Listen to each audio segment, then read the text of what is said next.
You're Goodness. getting ready to go out on the town. You order the Uber, you go outside to get in, and you open up the door, and it's a senior driver that is about to take you out on the town. If you're a Gen Xer trying to help your aging parent navigate their senior years and their driving habits, then you're in the right place. That's what we're talking about today. My name is Allison Newland. I'm the broker owner of Platinum Properties of Florida in the greater Tampa area. And I'm here with my two friends, Nikki Flynn with Elite Preparation Services, Julie Cook with Generational Transitions. And let's just launch into that whole story about getting into an Uber for a night out on the town and discovering that the driver is a little bit older than you expected. I'm going to just leave it there. What do you do? And who could that possibly be, maybe? Oh my goodness. Go Well, ahead. You know. yes, it's okay. A little context.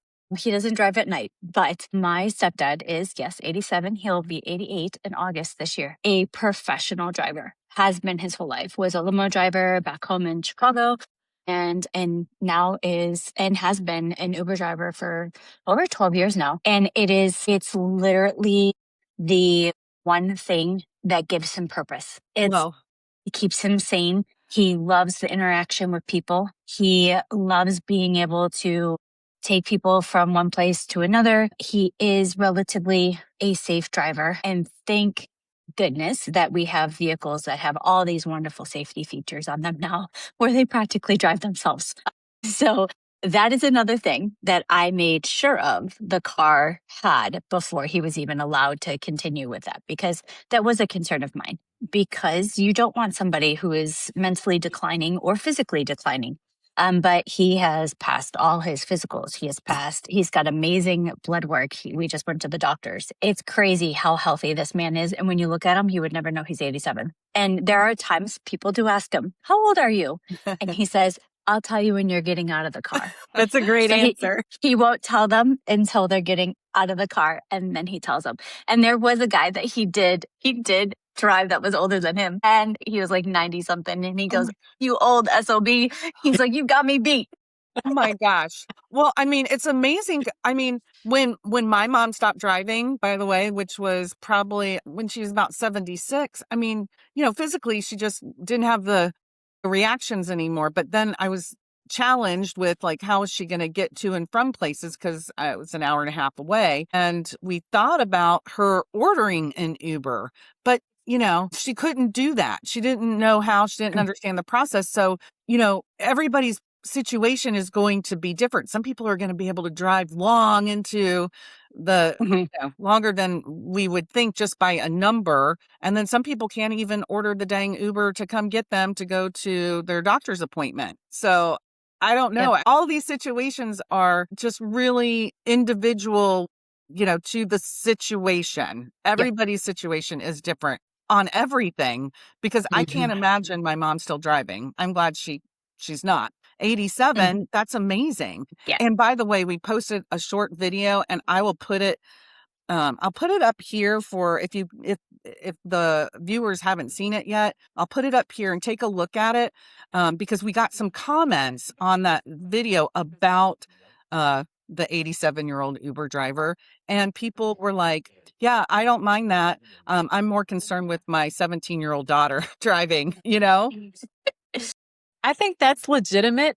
My dad and stepmom are both in their 80s and both still drive. My dad, similar to Nikki, my dad was a long distance truck driver his whole life, very safe on the road. I would ride with him anywhere. I've seen some teenagers, I've seen Mm. people on the road that there's no way I would want to ride with them. So I think it's really dependent on that person. And then you have the things too, like, are they having issues with their vision? Are they having Mm, issues with their reflexes? Things like reflexes. that factor into it. It's such a case by case basis.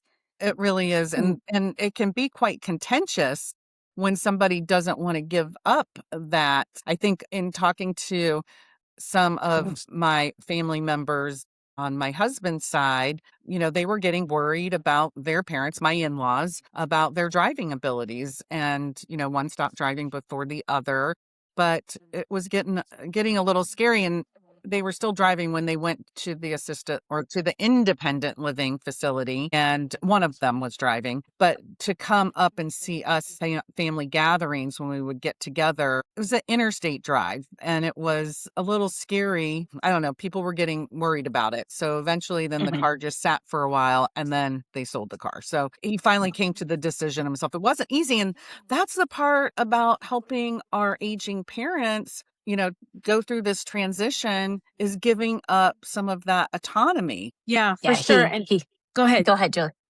I had originally mentioned that I didn't want him driving anymore when we relocated, and that was World War III. Oh.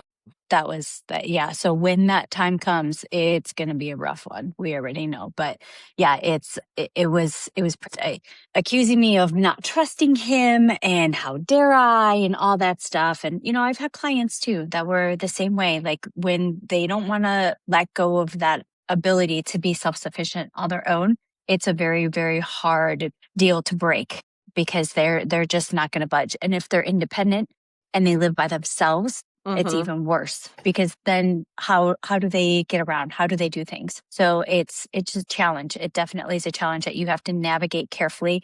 And sometimes doctors are no help.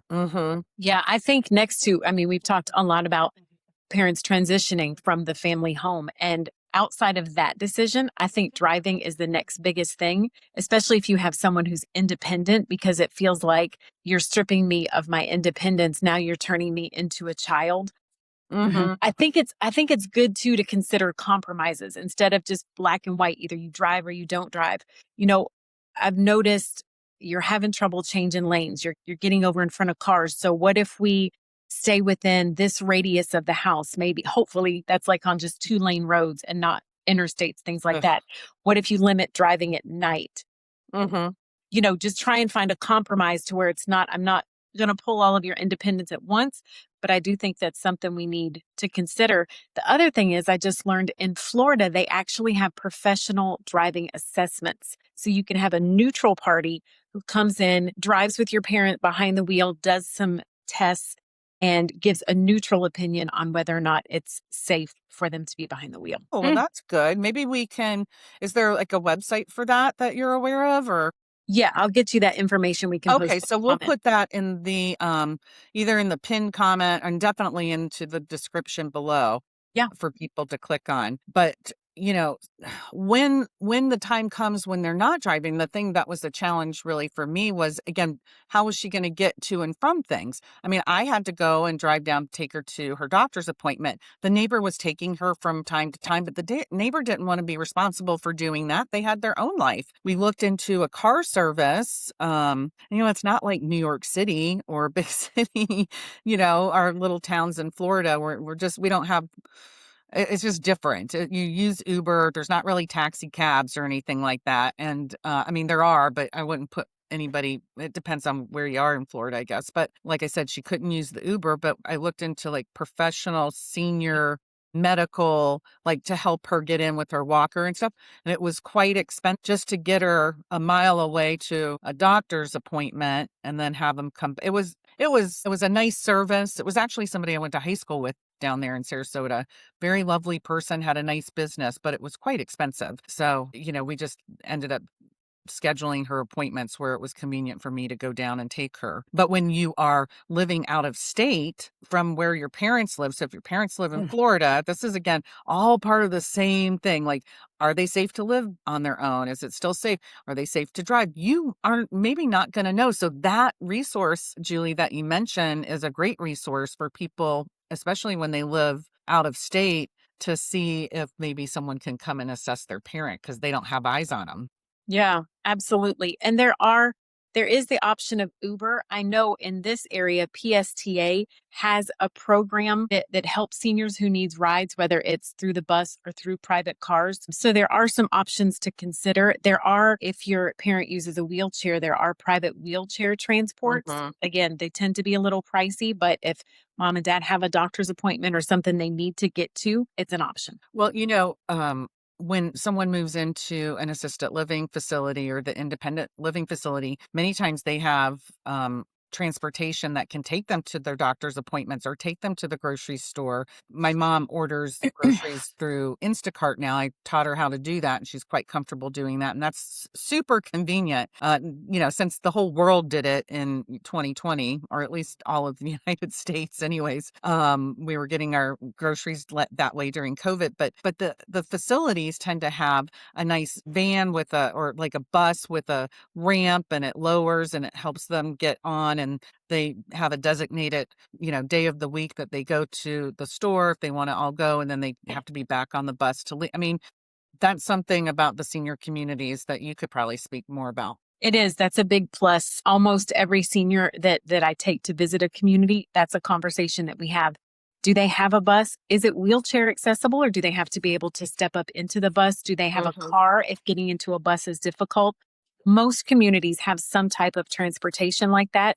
And then they have designated days. So perhaps Wednesday is the shopping day, and they'll take in this area, they'll take you to Target, they'll take you to Publix, different things like that. And then there's other days that are designated for doctor's appointments. So you can schedule within a certain mile radius, and they'll take you there and pick you back up. So that's definitely a huge benefit for assisted living communities. For senior living. Well, so Nikki, your stepdad hasn't had any issues on the road with his nice car. Shout out to Kia, right? Yeah. It's a nice Kia with all the bells and whistles, right? Yep, it's a Kia Sorento, and it has all the bells and whistles. If his eyes are not forward, it yells at him. It will vibrate the steering wheel.